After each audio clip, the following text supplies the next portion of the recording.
All right, the first day when we started talking about creative writing, creative stories, we had a few things that every creative story needs. One of those things was a character, and so we worked on that a little bit yesterday. And the next thing on the list was a problem. Every character has to encounter some type of problem. So I'm going to take a look at the next page in your workbook. So find the page that says Planning the Problem. It's page number 139, and follow along with me in the yellow box. Stories tell about a character with a problem that needs to be solved. Once you know some details about your character, you can decide on a problem that fits with him. Shelby made a list of problems her character Liz could have, and Shelby chose from her list the problem that best fits with her character. She also planned how the problem would be solved. So if we take a look on this side, she brainstormed a few different options of problems that Liz might encounter. Get in trouble for eating too many cookies, have a hard spelling test, find a kid's jacket and not know who it is. Then from her list of problems, she decided based on the qualities that she gave her character which one would make the most sense. And so she chose that Liz finds a kid's jacket and doesn't know whose it is, and then she gave the problem a solution. So on your paper, if we slide it up, we're going to do that same task today. So we're going to think about the main character that we came up with yesterday, and we're going to decide what problems might they encounter. So the directions they have for us, it says, look at the web on page 138 that you use to develop your character. On your own paper, list some problems your character might have. Choose the problem that best fits with your character. Write the problem and the solution. So I'm going to do this right now as an example with mine, which was Lucy. So I also have nearby, while I'm doing this, that you may want to have as well, I have this paper, which is my web paper that I planned, so I can think about the things that I said about Lucy. So I'm thinking one problem she might have is that she eats food off the table.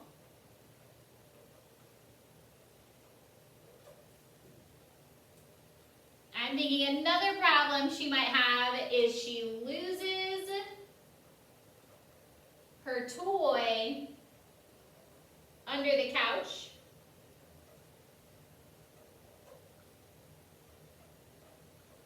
And her last problem is that Owen and Liam won't leave her alone. Oops, spelled that wrong. That's okay. I'm just going to cross it out. Won't leave her alone. Now, I'm going to think about the problems that I've brainstormed and think about which one matches Lucy. Now, Owen and Liam won't leave her alone. I said that Lucy loves kids, so even though they do this all the time, she probably wouldn't think that that's much of a problem.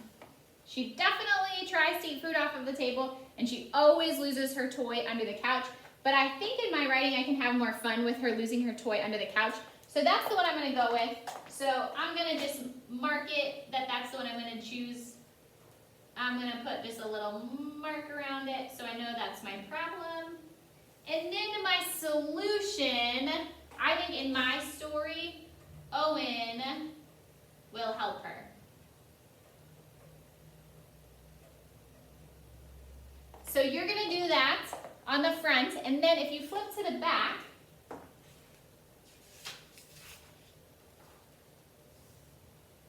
we're also going to do today, we're going to plan the setting of our story. So I'm going to look at the yellow box just to remind me about setting.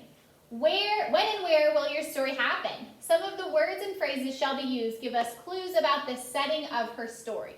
And remember, setting in a story is when it happens and where it happens. So Shelby's story happened in the daytime, and we know that because in her story it says one day Liz was walking in the parking lot. And we know that all of the action happened at school because it told us across the school parking lot, on her way to the classroom. The words in her story told us where it was going on. So what kind of setting can you imagine your character in, and what setting could the problem happen? So this is important for us to think about.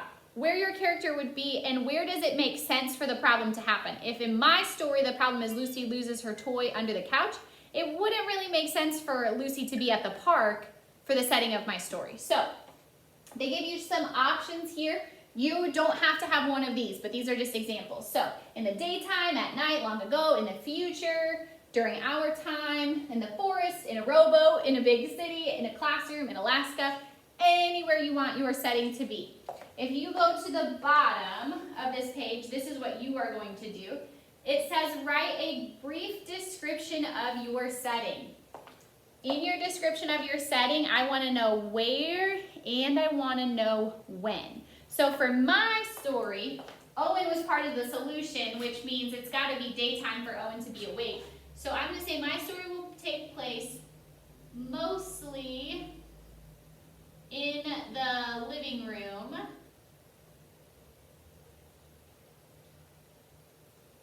during the day. So I need to know when it's going to happen, where it's going to happen. Make sure it makes sense. Happy writing!